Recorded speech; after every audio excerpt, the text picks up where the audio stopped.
Capítulo 15. O Instante Santo.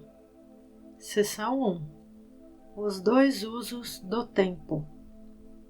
Podes imaginar o que significa não ter cuidados, preocupações, ansiedades, mas apenas ser perfeitamente calmo e sereno o tempo todo?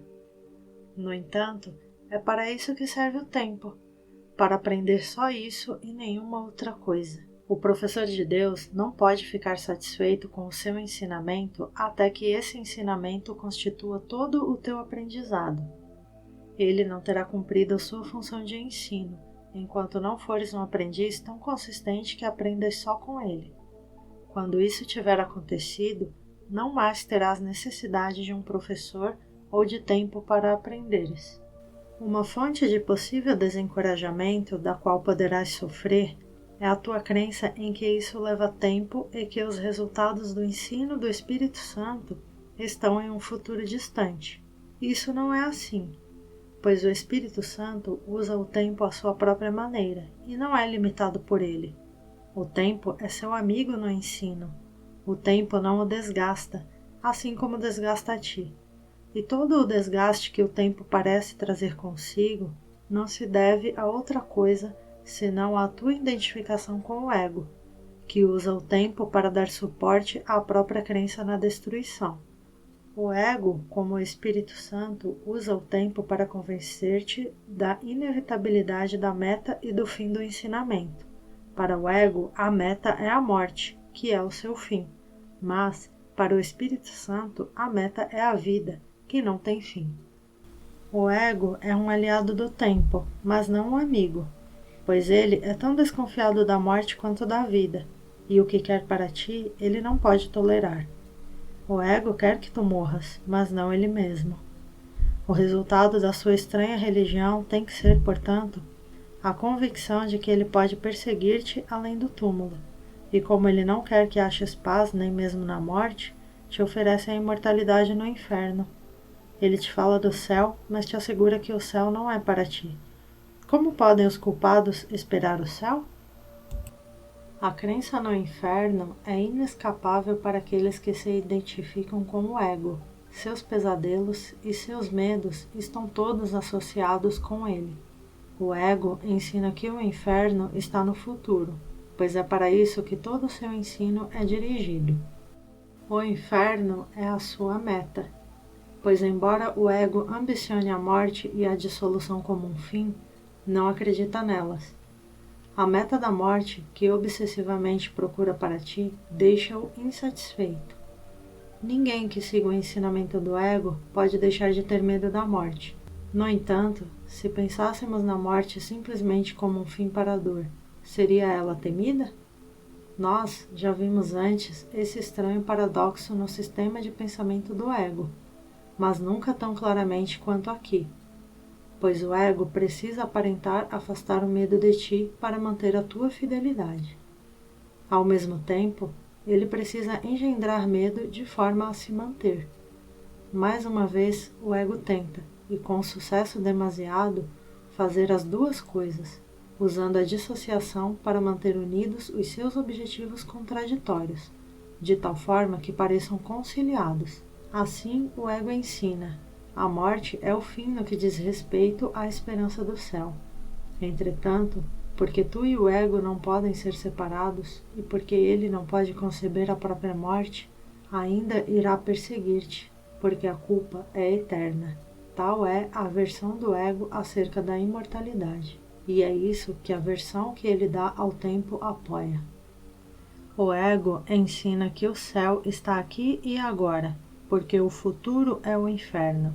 Inclusive, quando ataca de forma tão selvagem, a ponto de tentar tirar a vida daquele que acredita que a sua voz é a única que existe, o ego ainda fala do inferno, até mesmo a ele, pois lhe diz que o inferno está aqui também, e o solicita a escapar do inferno para o esquecimento. O único tempo que o ego permite a alguém olhar com equanimidade é o passado, e mesmo lá, o seu único valor está em já não existir mais. Como é desolador e desesperador o uso que o ego faz do tempo, e como aterroriza.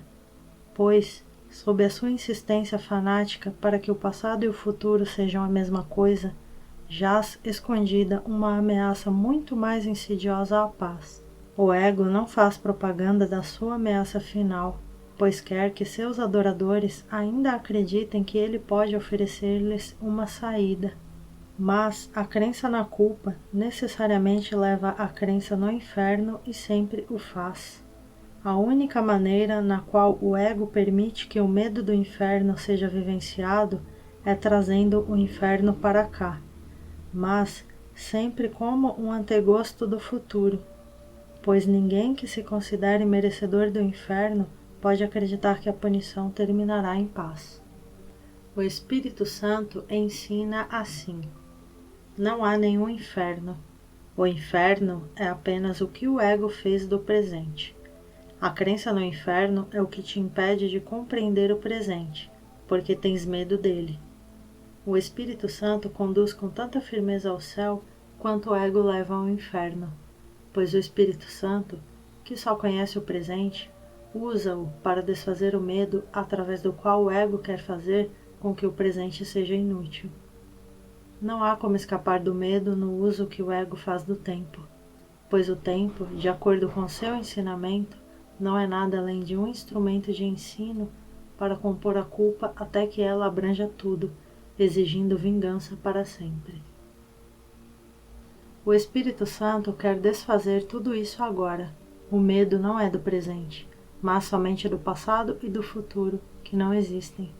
Não há medo no presente, quando cada instante salta claro e separado do passado, sem que a sua sombra alcance o futuro. Cada instante é um nascimento limpo e sem mancha, no qual o Filho de Deus emerge do passado para o presente, e o presente se estende para sempre. É tão bonito e tão limpo e tão livre de culpa que nada existe além da felicidade. Nenhuma escuridão é lembrada, e a imortalidade e a alegria são agora. Essa lição não toma tempo, pois o que é o tempo sem um passado e sem um futuro? Levou tempo para conduzir-te equivocadamente de forma tão completa, mas ser o que tu és não leva absolutamente tempo algum. Começa a praticar o uso que o Espírito Santo faz do tempo, como um recurso de ensino para chegares à felicidade e à paz. Toma esse mesmo instante agora, e pensa nele como sendo tudo o que há do tempo. Aqui, nada do passado pode te atingir, e é aqui que és completamente absolvido, completamente livre e totalmente sem condenação. Desse instante santo, dentro do qual a santidade renasceu, avançarás no tempo sem medo e sem ter a sensação de mudança com o tempo. O tempo é inconcebível sem mudança. No entanto, a santidade não muda. Aprende com esse instante mais do que simplesmente que o inferno não existe. Nesse instante redentor está o céu, e o céu não vai mudar, pois o nascimento no presente santo salva da mudança. Tudo o que muda é uma ilusão, ensinada por aqueles que não podem ver a si mesmos sem culpa. Não há nenhuma mudança no céu, porque não há mudança em Deus.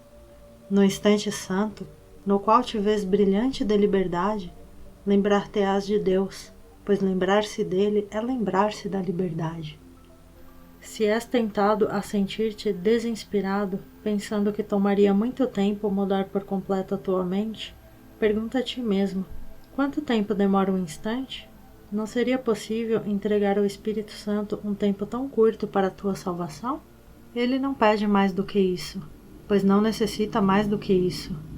Leva muito mais tempo para ensinar-te a estares disposto a dar isso a ele do que para ele usar esse instante diminuto para oferecer-te todo o céu. Em troca desse instante, ele está pronto para dar-te a lembrança da eternidade. Nunca darás esse instante santo ao Espírito Santo em favor da tua liberação, enquanto não estiveres disposto a dá-lo aos teus irmãos em favor da sua liberação, pois o instante da santidade é compartilhado e não pode ser apenas teu. Lembra-te então, quando te sentires tentado a atacar um irmão, de que o seu instante de liberação é o teu. Milagres são os instantes de liberação que ofereces e irás receber. Eles atestam a tua disponibilidade para seres liberado e de ofereceres o tempo ao Espírito Santo para que ele o use.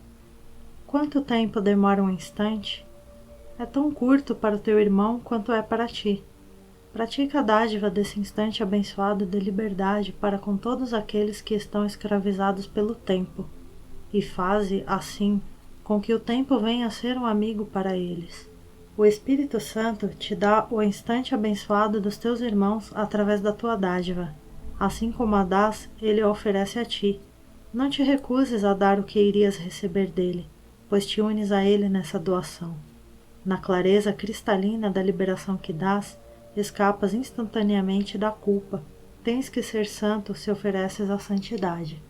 O tempo é teu amigo se deixares que o Espírito Santo o use. Ele precisa de muito pouco tempo para restaurar em ti todo o poder de Deus. Ele, que transcende o tempo para ti, compreende para que serve o tempo. A santidade não está no tempo, mas na eternidade. Nunca houve um instante em que o Filho de Deus pudesse perder a sua pureza. Seu estado imutável está além do tempo, pois a sua pureza permanece para sempre além de qualquer ataque e sem variação. O tempo está parado em sua santidade e não muda, e assim o tempo já não existe em absoluto, pois, tomado no instante único da santidade eterna da criação de Deus, ele é transformado em eternidade. Dá um instante eterno, para que a eternidade possa ser lembrada para ti, naquele instante brilhante de perfeita liberação. Oferece o milagre do instante santo através do Espírito Santo, e deixa que ele o dê a ti.